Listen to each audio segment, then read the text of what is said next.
الحمد لله نحمده ونستعينه ونستغفره ونؤمن به ونتوكل عليه ونعوذ بالله من شرور أنفسنا ومن سيئات أعمالنا من يهد الله فلا مضل له ومن يضلل فلا هادي له ونشهد أن لا إله إلا الله وحده لا شريك له ونشهد أن سيدنا ومولانا محمدا عبده ورسوله صلى الله تعالى عليه وعلى آله وأصحابه وبارك وسلم تسليما كثيرا كثيرا. أما بعد فأعوذ بالله من الشيطان الرجيم. بسم الله الرحمن الرحيم. يا أيها الناس إنا خلقناكم من ذكر وأنثى وجعلناكم شعوبا وقبائل لتعارفوا إن أكرمكم عند الله أتقاكم إن الله عليم خبير. صدق الله العظيم. جب بڑا وقت گلستہ میں خون ہم نے دیا، جب بڑا وقت گلستہ میں خون ہم نے دیا، جب بہار آئی ہے تو کہتے ہیں تیرا کام نہیں. معزز سامعین کرام، بزرگوں اور دوستوں، جنوری کا مہینہ چل رہا ہے اور 26 جنوری کو یوم جمہوریہ کہا جاتا ہے. ہندوستان جب انگریزوں کے چنگل سے 1947 15 اگست کو آزاد ہوا تو آزاد ہونے کے فوراً بعد نیا قانون نافذ نہیں کیا گیا، بلکہ پہلے سے جو ہندوستان ایکٹ 1935 سے چلا آ رہا تھا وہی نافذ رہا. ایک دستور ساز کمیٹی بنائی گئی نئے آئین کو بنانے کے واسطے، اور اس میں بہت سے لوگوں کو شامل کیا گیا، اور اس کمیٹی نے 2.5 سال کی مدت کے اندر ہندوستان کا جو قانون ہے اور ہندوستان کا جو آئین ہے اس کو تیار کیا، اور 26 نومبر 1949 کو یہ قانون بن کر تیار ہوا، اور پھر 26 جنوری 1950 میں یعنی آزادی کے تقریباً 2.5 سالوں کے بعد اس دستور پر اور اس آئین پر عمل آوری کی اجازت پارلیمنٹ سے دی گئی.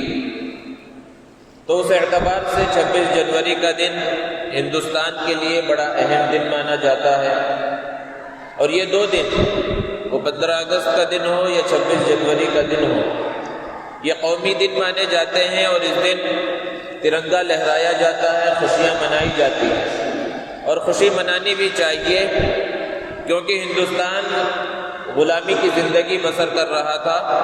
یہاں کے لوگ غلامی میں جی رہے تھے اور ان کو آزادی کا دن دیکھنا نصیب ہوا تھا، اور انگریزوں کے بنائے ہوئے قانون کو ختم کر کے اپنا قانون انہوں نے نافذ کیا تھا. اس اعتبار سے خوشی منانی بھی چاہیے. دوستو، جب ان ایام کے اندر جلسے اور جلوس منعقد ہوتے ہیں، آپ بھی اس میں شریک ہوتے ہوں گے، اور مسلمان خود ایسے جلسے منعقد کرتے ہیں اور کرنا بھی چاہیے. آپ ان جلسوں کے اندر شریک ہوں. خاص طور پر ہمارے برادران وطن کی طرف سے جو جلسے منعقد کیے جاتے ہیں تو اس کے اندر جو تذکرہ ہوگا انگریزوں کے ہندوستان میں آنے کا تذکرہ ہوگا، انگریزوں کے ظلم و ستم کا تذکرہ ہوگا، اور پھر انگریزوں کے ہندوستان سے جانے کا تذکرہ ہوگا، مجاہدین آزادی کا تذکرہ ہوگا، فریڈم فائٹرز کا تذکرہ ہوگا. لیکن اگر آپ غور کریں گے تو آپ کو پتہ چلے گا کہ ان مجاہدین آزادی میں اور انگریزوں کو ہندوستان سے بھگانے میں مسلمانوں کا تذکرہ آپ کو کہیں نہیں ملے گا. یہ نئے انداز میں تاریخ بتائی جائے گی. دوستو، بات دراصل یہ ہے کہ ہمیں خود اپنی تاریخ معلوم نہیں ہے. ہمیں خود معلوم نہیں ہے کہ ہم نے اس ملک کے لیے کیا کیا ہے. ہمارے آباء و اجداد نے اس ملک کے لیے کتنی قربانیاں دی ہیں، کتنا خون بہایا ہے، خود ہمیں نہیں معلوم ہے. ہماری نئی نسل کو نہیں معلوم ہے تو پھر غیروں کو کیا پڑی ہوئی ہے کہ وہ اپنے جلسے اور جلوس میں ہمارا تذکرہ کریں جب خود ہمیں نہیں معلوم۔ اور ایک چھوٹا سا معصوم بچہ جب وہ اسکول جانا شروع کرتا ہے اور اسکول میں جہاں بہت سی چیزیں پڑھائی جاتی ہیں وہیں اسے ہندوستان کی تاریخ بھی پڑھائی جاتی ہے، اپنے ملک کی تاریخ پڑھائی جاتی ہے، اور وہ وہی تاریخ ہے جو آزادی کے بعد بدل دی گئی ہے، اور وہ وہی تاریخ پڑھتا ہے۔ اسے گھر والوں نے جو اصل تاریخ ہے اور جو مسلمانوں کی تاریخ ہے وہ نہیں بتلایا، اور وہ اسی کو پڑھتا ہوا بڑا ہوتا ہے۔ اور اس بچے سے جو باشعور ہو چکا ہے، تھوڑا بڑا ہو چکا ہے، اس بچے سے بھی اگر آپ پوچھیں کہ ہندوستان کو کس نے آزاد کرایا تو اس کے زبان سے نکلے گا گاندھی جی نے۔ اس کو اپنی تاریخ معلوم نہیں ہے، اور اس کے اندر اس کی غلطی نہیں ہے بلکہ ہماری غلطی ہے، سرپرستوں کی غلطی ہے، اور وہ یہ سمجھتے ہیں کہ یہ کوئی دینی چیز تھوڑی ہے، یہ تو سیاسی چیز ہے اور اس سے ہمارا کیا لینا دینا ہے، کس نے آزاد کرایا، کیوں آزاد ہوا نہیں ہوا، اس سے ہمیں کوئی مطلب نہیں ہے۔ یہ غلط فہمی بہت سے لوگوں کے ذہنوں کے اندر بیٹھی ہوئی ہے۔ حالانکہ حالات جیسے بدل رہے ہیں آپ خود مشاہدہ کر رہے ہیں، کیسے مشکل حالات ہمارے ملک کے اوپر ہیں، اور گزشتہ چند سالوں سے اس کے اندر تیزی کے ساتھ اضافہ ہو رہا ہے۔ ایسے ماحول میں تو اس بات کی ضرورت اور بہت زیادہ بڑھ جاتی ہے کہ ہمیں اپنی تاریخ معلوم ہو، ہم کب سے یہاں پر ہیں وہ معلوم ہو، اور ہم نے یہاں پر کیا کارنامے انجام دیے ہیں وہ بھی ہمیں معلوم ہونا چاہیے، تاکہ اگر ہمارے اوپر اعتراض کیا جائے، لوگ کچھ بات کریں تو ہم ان کو جواب دے سکیں، ہمارے پاس جواب دینے کے واسطے ان کے پاس کچھ ہو۔ دوستو، جو جمہوریت ہے اور ہندوستان دنیا کے بڑے جمہوری ملکوں میں شمار ہوتا ہے، تو یہ جمہوریت جو یہاں پر آئی ہے تو یہ جمہوریت نتیجہ ہے آزادی کا۔ اگر آزادی نہ ہوتی تو یہ جمہوریت اور اس طرح عوامی حکومت یہاں پر نہ بن پاتی، اور اس آزادی کے لیے جو جدوجہد ہے اور جو کوشش ہے اور جو محنت ہے وہ سینکڑوں سال پر محیط ہے، سینکڑوں سال سے وہ چلی آ رہی ہے۔ جب بھی جنگ آزادی کا تذکرہ کیا جاتا ہے، عام طور پر آپ سنیں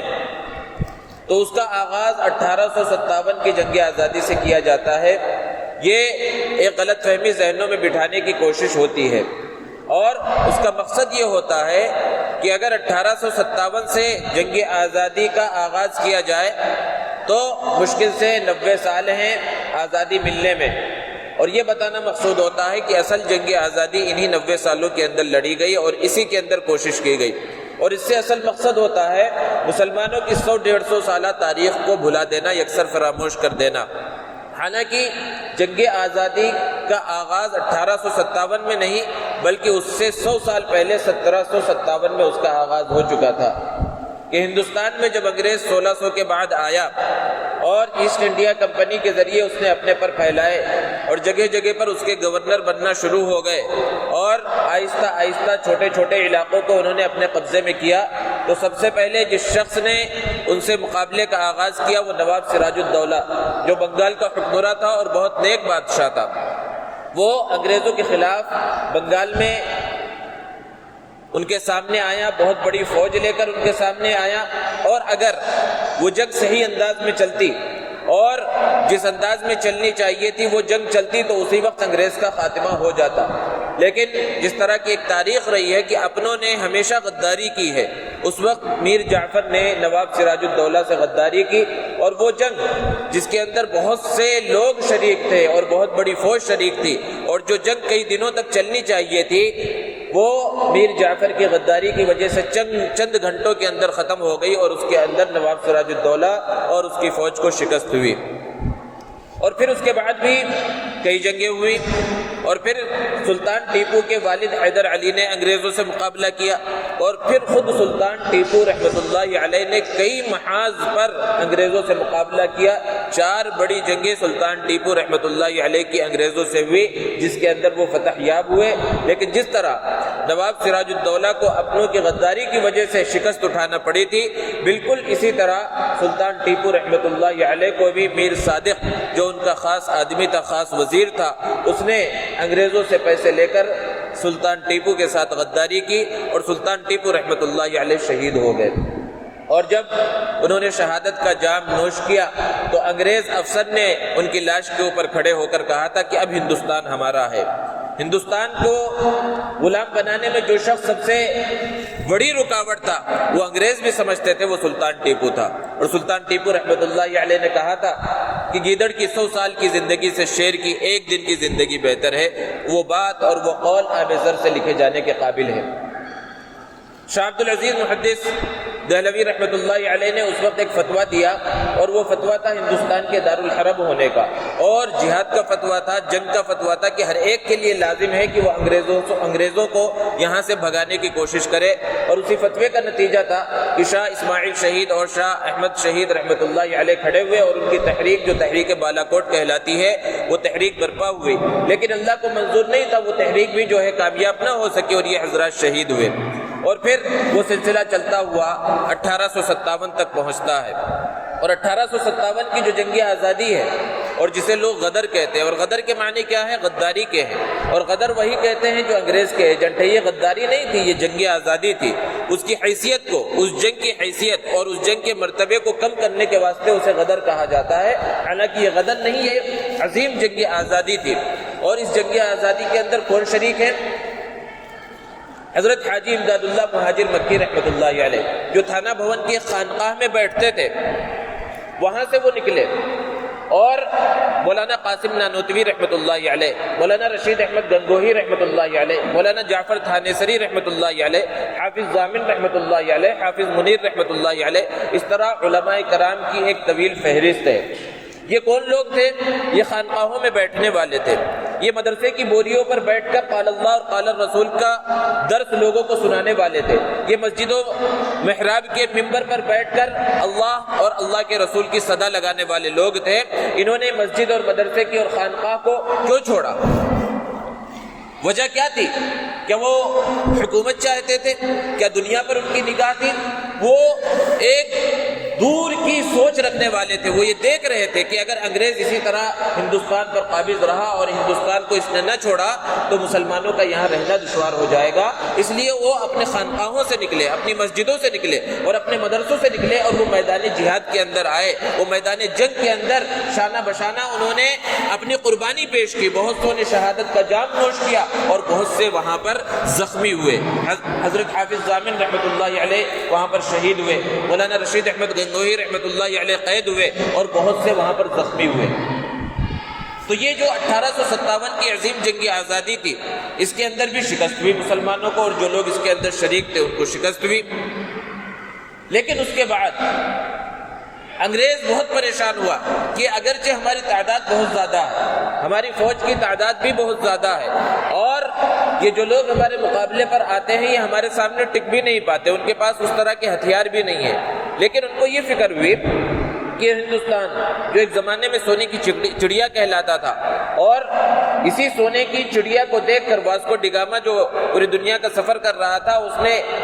برطانیہ کے پارلیمنٹ میں ہندوستان کے نقشے پر انگلی رکھ کر کہا تھا کہ یہ سونے کی چڑیا ہے، اسے ہمیں حاصل کرنا ہے، اور تقریباً انہوں نے حاصل کر لیا تھا۔ تو پھر برطانیہ کے پارلیمنٹ میں میٹنگ ہو رہی ہے کہ آخر کیا وجہ ہے کہ چند دنوں میں وہاں پر کوئی نئی تحریک اٹھ جاتی ہے اور پھر کچھ لوگ ہمارے مقابلے پر آ جاتے ہیں۔ تو اس وقت یہاں پر میٹنگیں ہوئی انگریز افسران کی، اور پھر برطانیہ کے پارلیمنٹ میں لکھ کر بھیجا گیا کہ جب تک یہاں پر چند چیزیں باقی ہیں یہاں پر ہم پوری طرح کامیاب نہیں ہو سکتے، جب تک یہاں پر قرآن باقی ہے ہم کامیاب نہیں ہوں گے۔ تو اس کے نتیجے میں 3 لاکھ قرآن مجید کے نسخے جلائے گئے، لیکن ہر مسلمان جانتا ہے کہ قرآن مجید کے نسخوں کو جلا کر قرآن کو ختم نہیں کیا جا سکتا۔ اور پھر انگریز افسران نے برطانیہ کے پارلیمنٹ میں یہ بھی بتلایا کہ جب تک یہاں علماء باقی ہیں ہم یہاں کامیاب نہیں ہو سکتے۔ تو وہاں سے فیصلہ آیا کہ علماء کو ختم کیا جائے، اور تاریخ آپ کو بتلاتی ہے کہ تقریباً 51,000 علماء کرام کو شہید کیا گیا، اور صرف علماء کو ہی شہید نہیں کیا گیا، علماء کی شکل و شباہت رکھنے والے جو حضرات تھے، جو ٹوپی داڑھی رکھتے تھے، جو کرتا پائجامہ پہنتے تھے، انہیں بھی عالم سمجھ کر انہیں بھی شہید کیا گیا۔ بہت بڑی تعداد میں مسلمانوں کو شہید کیا گیا۔ اور تیسری بات یہ تھی کہ جب تک ان کے اندر جہاد کا جذبہ ہے، جب تک ان کے اندر یہ جذبہ ختم نہیں ہوگا ہم کامیاب نہیں ہوں گے۔ تو اس کے لیے انہوں نے بڑے غداروں کو تیار کیا جنہوں نے جہاد کے خلاف فتوے دیے، اور ان میں سب سے بڑا ملعون مرزا غلام احمد قادیانی تھا، جو انگریز کا پالتو تھا، انگریز کا ٹٹو تھا۔ اس نے یہ فتویٰ دیا، یہ بیان کیا کہ انگریز سے جہاد کرنا حرام ہے۔ لیکن دوستو، یہ ساری کوششیں ایک طرف تھی، اور دوسری طرف وہ شعلہ تھا، وہ چنگاری تھی جو لوگوں کے دلوں میں تھی، یہاں پر انگریز سے چھٹکارا حاصل کرنے کے واسطے وہ آگے بڑھتی رہی، اور وہ بڑھتے بڑھتے تحریک ریشمی رومال کی شکل میں نافذ ہوئی، جو شیخ الہند رحمۃ اللہ علیہ نے چلائی، مولانا محمود حسن رحمۃ اللہ علیہ نے۔ اور وہ ریشمی رومال کی تحریک کیا تھی؟ وہ ایک بالکل خفیہ تحریک تھی، اور وہ تحریک اس طرح چل رہی تھی کہ اس کے اندر آمنے سامنے انگریزوں سے مقابلہ نہیں کیا جائے گا، بلکہ جو مسلم ممالک ہیں دور دور کے، ان سے مدد طلب کی جائے، اور ریشمی رومال کے اندر خطوط لکھے جاتے تھے، اور مسلم فرما رواؤں اور مسلم حکمرانوں کے نام یہ فرمان اور یہ چیز لکھی گئی کہ ہندوستان کے اندر جو لوگ ہیں وہ پریشانی میں ہیں، اور خاص طور پر مسلمان یہاں پر پریشانی کے اندر ہے، ہمیں آپ کی مدد کی ضرورت ہے۔ اور ایک جلا وطن حکومت افغانستان کے علاقے میں اس وقت قائم کی گئی، اور اس میں صرف مسلمان شامل نہیں تھے، برادران وطن کو بھی شامل کیا گیا، اور اس کا صدر راجہ مہندر پرتاپ کو بنایا گیا۔ لیکن یہاں پر بھی اپنوں کی غداری کی وجہ سے یہ ریشمی رومال تحریک جو بالکل خفیہ تحریک تھی، اس کا وقت سے پہلے افشا ہو گیا، وقت سے پہلے یہ تحریک ظاہر ہو گئی، جس کے نتیجے میں شیخ الہند رحمۃ اللہ علیہ اور مولانا حسین احمد مدنی رحمۃ اللہ علیہ کو گرفتار کر لیا گیا، اور بہت سے علماء کو گرفتار کر لیا گیا، اور اس طرح یہ تحریک بھی نتیجہ خیز ثابت ہونے سے پہلے ہی ختم ہو گئی۔ اور اس کے بعد بہت ساری تحریکیں، تحریک ترک موالات ہے، تحریک خلافت ہے، اور یہ سلسلہ چلتا رہا، یہاں تک کہ جو کوششیں تھیں وہ کوششیں بارآور ہوئی، اور وہ کوششیں کامیاب ہوئی، اور بالآخر 1947 15 اگست کو ہندوستان آزاد ہوا۔ انگریز یہاں سے جانے پر مجبور ہوا، ہندوستان تو آزاد ہو گیا، لیکن جاتے جاتے جہاں ایک طرف بڑی خوشی حاصل ہوئی ہندوستان کی آزادی کی شکل میں، وہیں ایک غم بھی ملا، اور وہ غم تھا تقسیم کا، ملک کے تقسیم کا۔ اور یہ شوشہ بھی خود انگریزوں نے چھوڑا کہ مسلمانوں کو ایک الگ ملک دے دیا جائے، اور اس کے نتیجے میں پاکستان بنا، اور بہت سے مسلمان یہاں سے چلے بھی گئے، لیکن ایک بہت بڑی تعداد مسلمانوں کی ہندوستان کے اندر باقی رہی۔ انہیں یہ موقع تھا کہ جب ملک مل رہا تھا، ایک ملک اسلام کے نام پر اور مسلمانوں کے نام پر الگ بن رہا تھا، تو وہ جا سکتے تھے، لیکن انہوں نے اس ملک کے اندر رہنا پسند کیا، اپنی پسند سے، اپنی چاہت سے انہوں نے اس ملک کو پسند کیا، اور ہندوستان کی سرزمین کو انہوں نے نہ چھوڑا۔ تو آج جو کروڑوں کی تعداد میں مسلمان یہاں پر موجود ہیں، وہ کسی مجبوری کی وجہ سے نہیں ہے، اپنی خوشی سے یہاں پر موجود ہیں۔ ان کے آبا و اجداد یہاں رکے، ان کے پاس بہترین موقع تھا کہ وہ چلے جاتے، لیکن انہوں نے اپنے ملک کو، پیارے وطن کو چھوڑنا گوارا نہ کیا، اور اس ملک کے اندر رہنا پسند کیا۔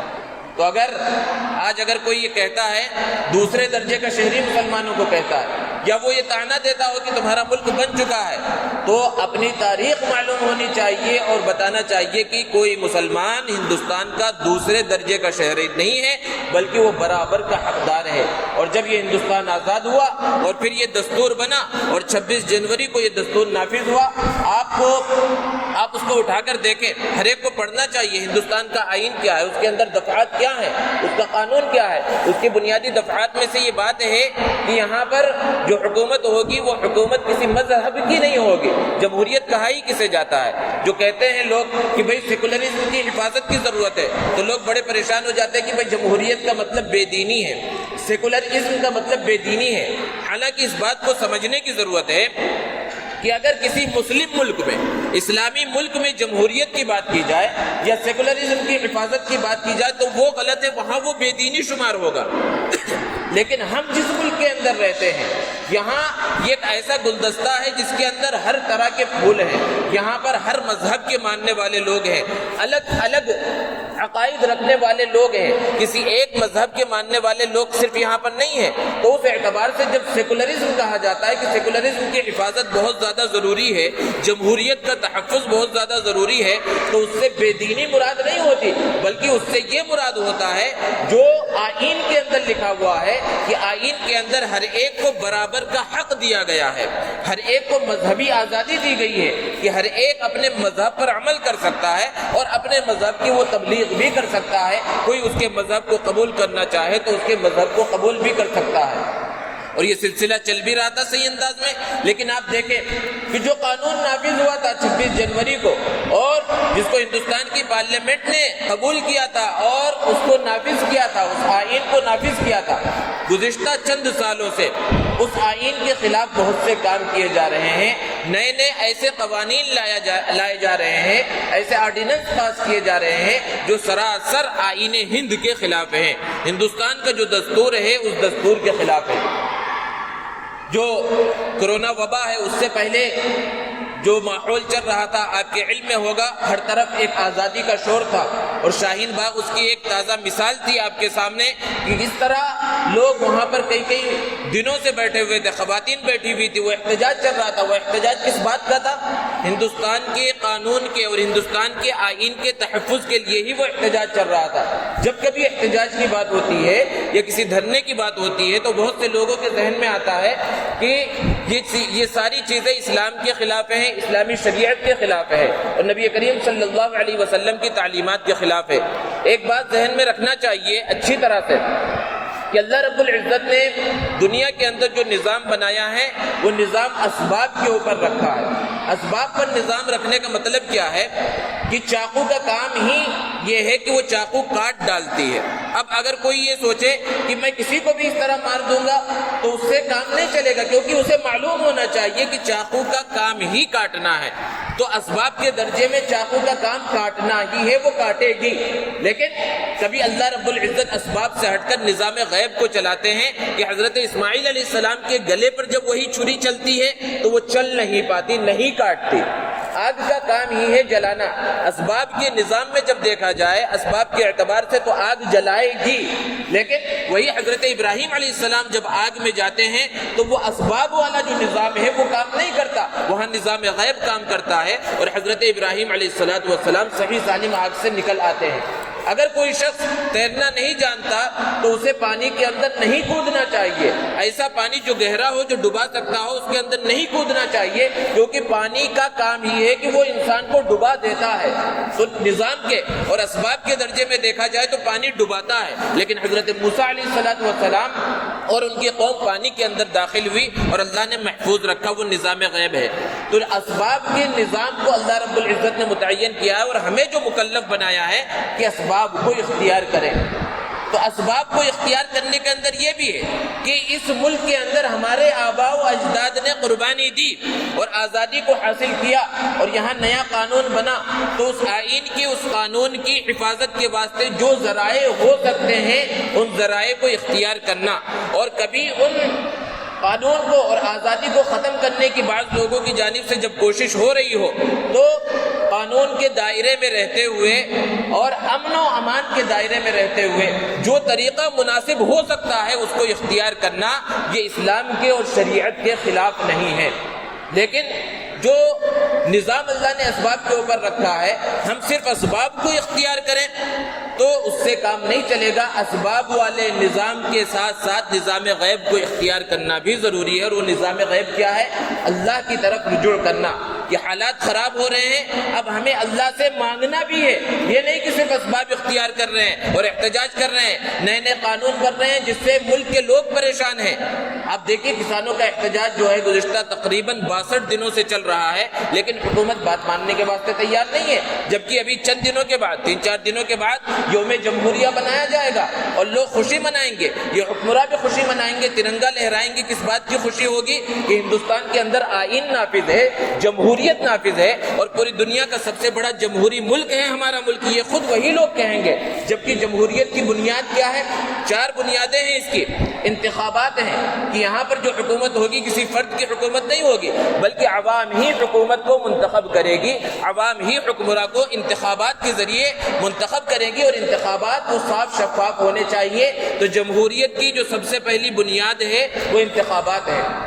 اور دوسری بنیاد ہے طریقہ حکمرانی، طرز حکمرانی، کہ طرز حکمرانی صحیح ہونی چاہیے۔ اور کس طرح کی طرز حکمرانی ہونی چاہیے، کس طرح حکومت کرنی چاہیے کہ عوام جو چاہتی ہے، رعایا جو چاہتی ہے، پبلک جو چاہتی ہے، اس انداز میں حکمرانی ہو کہ پبلک نے آپ لوگ آپ کو منتخب کیا ہے، رعایا نے منتخب کیا ہے اور لوگوں نے منتخب کیا ہے، اور لوگ یہ سمجھ رہے ہیں، لوگوں کا ایک بڑا طبقہ یہ سمجھ رہا ہے، پڑھے لکھے لوگ وکلا یہ سمجھ رہے ہیں کہ یہ جو قانون لایا جا رہا ہے، یہ قانون ملک میں رہنے والے لوگوں کے خلاف ہے، فلاں کمیونٹی کے خلاف ہے، مسلمانوں کے خلاف ہے، دلتوں کے خلاف ہے، کسانوں کے خلاف ہے۔ تو حکومت کو کیا چاہیے کہ وہ طرز حکمرانی اسی انداز میں اختیار کرے۔ یہ جمہوریت کی بنیاد ہے، اور یہ بنیادیں خود لکھی ہوئی ہیں اسی آئین کے اندر، اسی جمہوریت کے اندر، اور اسی کی وہ تعریف 26 جنوری کو پریڈ گراؤنڈ میں اور جہاں پر بڑے بڑے منچ پر بیٹھ کر کرتے ہیں، لیکن اسی کے خلاف کام ہو رہا ہے۔ کسان یہ کہہ رہے ہیں کہ یہ قانون ہمارے خلاف ہے، اس سے ہماری زمین ہمارے ہاتھ سے نکل جائے گی، ہماری پیداوار ہماری ہاتھ سے نکل جائے گی، یعنی کسان یہ چاہتا ہے کہ وہ قانون نہ نافذ کیا جائے۔ تو جمہوریت اصل میں کیا ہے کہ ان کی بات کو مانا جاتا۔ گزشتہ سال پوری دنیا یہ کہہ رہی تھی، صرف ہندوستان کے لوگ ہی نہیں کہ NRC ہو یا CA یہ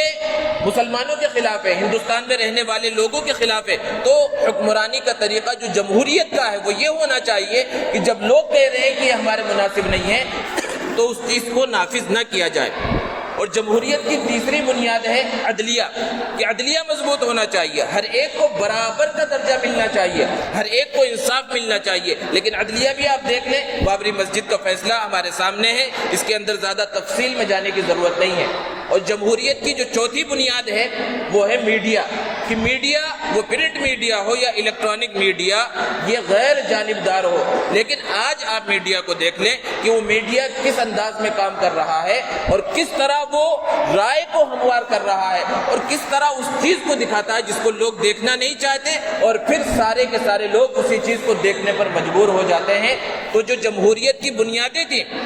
کہ انتخابات صحیح انداز میں ہونی چاہیے، طرز حکمرانی صحیح انداز میں ہونی چاہیے، عدلیہ صحیح انداز میں کام کرے، میڈیا صحیح انداز میں کام کرے، یہ 4 جمہوریت کی بنیاد ہیں۔ اور اسی بنیاد پر یہ پوری جمہوریت چلتی ہے، اور اسی بنیاد پر ریپبلک ڈے منایا جاتا ہے۔ 26 جنوری کو خوشی منائی جاتی ہے، مٹھائیاں اور چاکلیٹ تقسیم کیے جاتے ہیں، اور آپ خود خوشی منا رہے ہیں، اور اسی کے اوپر پاؤں رکھ کر آپ منائیں، انہی قوانین کو روند کر آپ منائیں، تو پھر کہاں کی جمہوریت باقی رہ گئی؟ یہ تو ایسا ہی ہے گویا کہ جمہوریت کے ساتھ آپ کھلواڑ کر رہے ہیں، اور جو جمہوریت کو باقی رکھنا چاہیے اس جمہوریت کو آپ نے باقی نہیں رکھا۔ تو ضرورت اس بات کی ہے، ہماری ذمہ داری ہے کہ ہم اپنے آپ کو پہچانیں، اپنی تاریخ کو پہچانیں، ہم نے کیا قربانی دی ہے ہم اس کو پہچانیں، اور اس بات کو ذہن میں رکھیں کہ ہم اس ملک کے اندر دوسرے درجے کے شہری نہیں ہیں، اور جو قوانین نافذ کیے جائیں جو غلط قوانین ہو اور جس سے مسلمانوں کے اوپر، یہاں رہنے والے لوگوں کے اوپر زد پڑ سکتی ہے، تو آئین کے اندر رہتے ہوئے اور قانون کے دائرے میں رہتے ہوئے اس کو ختم کرانے کی کوشش یہ ہر ایک کی ذمہ داری ہے۔ یہ سمجھ لینا کہ مسجد کے ممبر و محراب سے بولنے کی یہ چیزیں نہیں ہیں، یا پھر یہ مسلمانوں کی ذمہ داری نہیں، بھائی ہمیں نماز پڑھنا ہے، روزہ رکھنا ہے، یہ سب کام کر لینا بس کامیاب ہو جائیں گے، یہ طریقہ اور یہ سوچ اور یہ فکر سراسر شریعت مطہرہ کے خلاف ہے، نبی کریم صلی اللہ علیہ وسلم کے طریقے کے خلاف ہے۔ کیونکہ اس ملک کے اندر ہم رہ رہے ہیں، ملک کے ہم شہری ہیں، تو ملک کی جو بھی چیزیں ہیں وہ ہمیں برابر کے درجے میں ملنی چاہیے، اس کی کوشش ہر ایک کی ذمہ داری ہے۔ یہ کوشش اپنے لیے بھی ہو اور اپنے آنے والی نسلوں کے لیے بھی ہونی چاہیے۔ اللہ رب العزت سے دعا ہے اللہ تبارک و تعالی ہم سب کو صحیح انداز میں عمل کرنے کی توفیق عطا فرمائے۔ وآخر دعوانا الحمدللہ رب العالمین۔